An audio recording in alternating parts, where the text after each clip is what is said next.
My name is Daniel Quintero. I am not here to do magic tricks. I'm sorry. Exactly. Sad news today.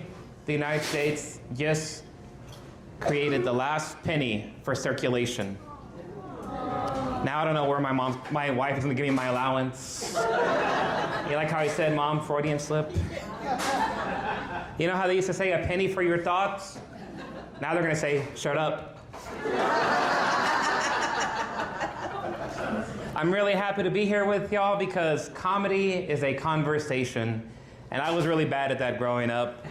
I was called Mr. Lispy because I had a heavy lisp. Yep, you hear it? I couldn't pronounce the letters T and H. I had a crush on a girl named Heather. Ooh, I know, I would always say, hi, Hector. Hello, Hector. And all she heard was, hello, Hitler.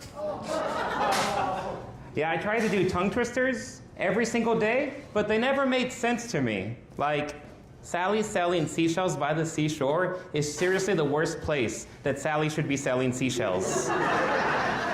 I mean, surely Sally should have seen that seashells are free because you can see free seashells where? At the seashore. Like, didn't Sally study scarcity? More like Scammy Sally selling seashells to suckers on the seashore. Sally sucks.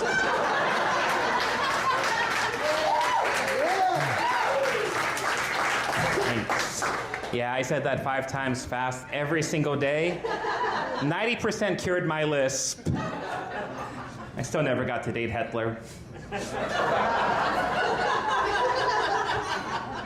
It wasn't just my lisp, I just couldn't use the right words. Like, I remember when I was 5, I was on the toilet, bored. But thankfully, my parents left some matches on the sink for the stink. So I pick up this box of matches, I open them up, I start lighting one match, throwing it in the trash can, full of toilet paper. Yeah, it was fun for 20 seconds. Then I was like, I'm gonna die. So I run from the toilet to the kitchen yelling, fire, fire! And my mom looks at me and she's like, oh, mijo, did you have too many jalapenos? And I'm like, no, the trash can, the trash can. And she's like, oh, mijo, mijo, you're supposed to use the toilet. I almost burned the house down that day, guys. And not only that, not only miscommunication, but I also smile too much, right? And I can't help it, I love life. And I don't have good cheekbones. Thanks. I don't have good cheekbones, so this is the only way that I can keep my face up. Yeah, they say I'm always happy, but it's not that I'm always happy, I'm just holding it together. But it's so tricky whenever you smile a lot, because then you get called a nice guy. Uh-oh, bad word, nice guy alert, nice guy. Because you know what people really mean when they call you nice? Ugly. No, weak. They didn't call me, I wasn't like a red flag, I was a white flag. And like, what made it worse, my initials are DQ. Yep, I was the Dairy Queen. Talk about soft. Buckle in. I even had a bully who was like, hey Dairy Queen, I'm gonna turn you into a blizzard. I froze. That bully, cold stone. Middle school was a rocky road. I don't remember too much about it though, it was a bit of a swirl. Yeah, it was jokes like that that got me all the dates in high school. Dates with my mom. But I did learn one cool thing to be a better communicator. I learned how to roll my R's. And I don't want to be too arrogant, but I'm pretty good. But actually, I learned it's just a way to hide all of my insecurities. I have so many, y'all. Like, even now, surprisingly, a life of not being able to communicate well, my full-time job, call center. And it's so bad because they tell you for years and years, you got to be professional, you got to sound professional. But every time I sound professional, they don't think I'm human. They're like, every time I call, I'm like, hi, this is Daniel. And this lady's like, are you real or AI? And I'm like, AI? More like, ay, ay, ay, ay, ay. I'm Mexican. I don't know, I felt this bitterness from college because I graduated college from the biggest stadium in our city, the Alamo Dome. Yeah, which would have been great, but I graduated high school from the Alamo Dome. Yeah, I know, same building, same stage, same custodian. He's like, you again. It's like the live action remake no one asked for.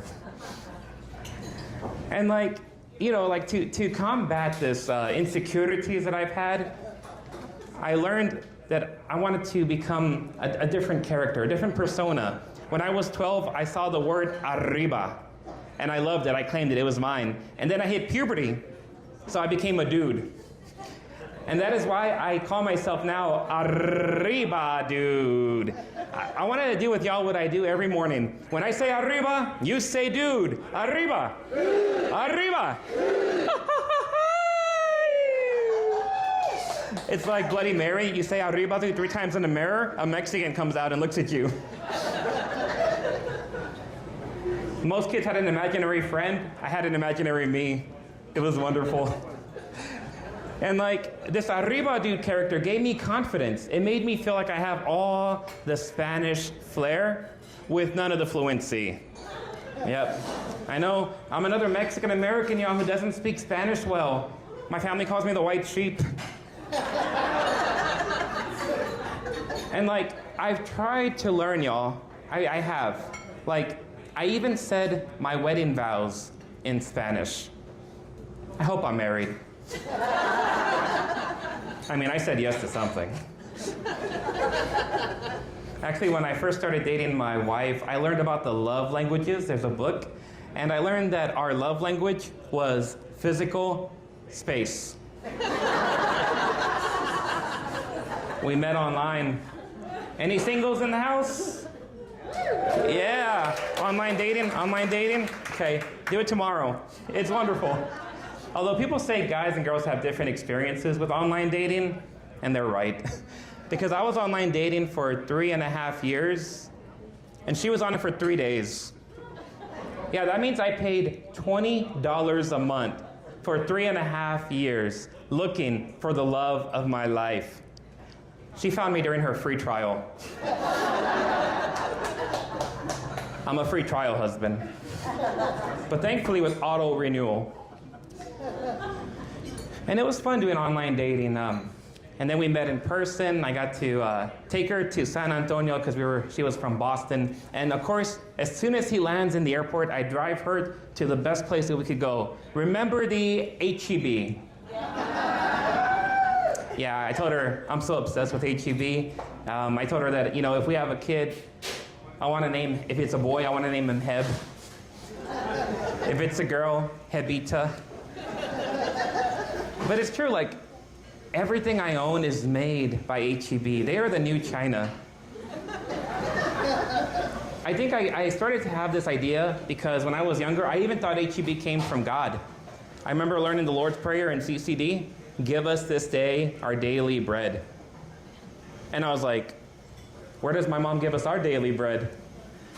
H-E-B. So then I included them, give us this day our daily bread, H-E-B.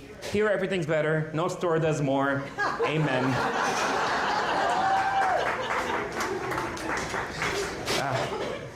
She was so freaked out. Until she walked into the H-E-B, and this is a big one, H-E-B Plus on Bandera.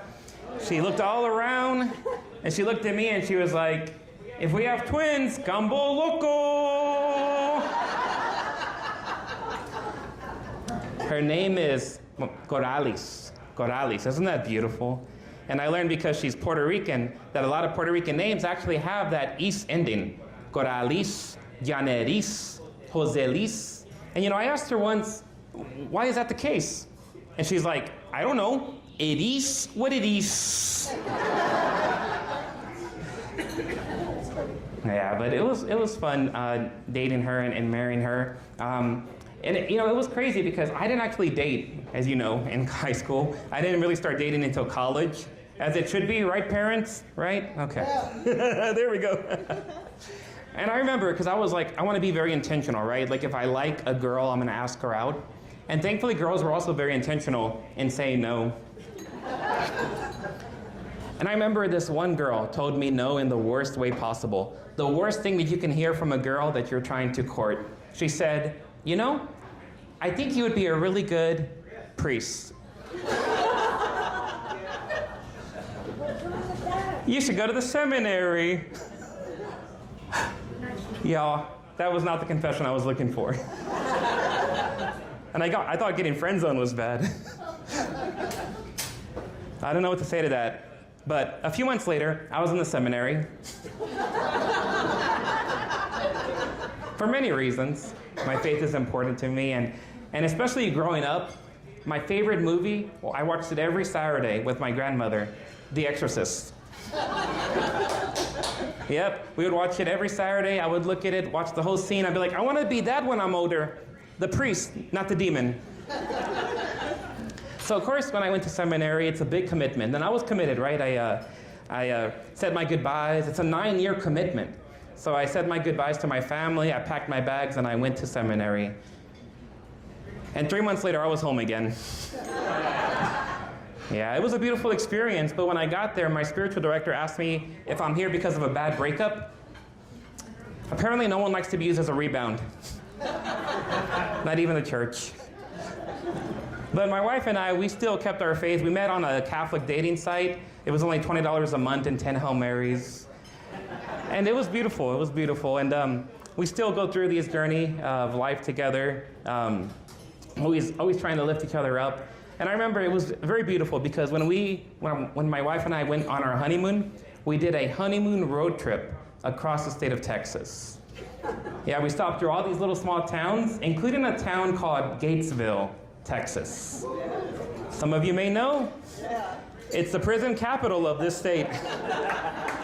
You've been there before for like 20 years or so? Oh, yes. So it was so cool. We didn't know that, though. Not until we got to the Airbnb and we saw the prison fence in our backyard. But I don't know, there was something about her looking at me and me looking at her to realize, I think we were the only people in that town that day who were happy with their life sentence.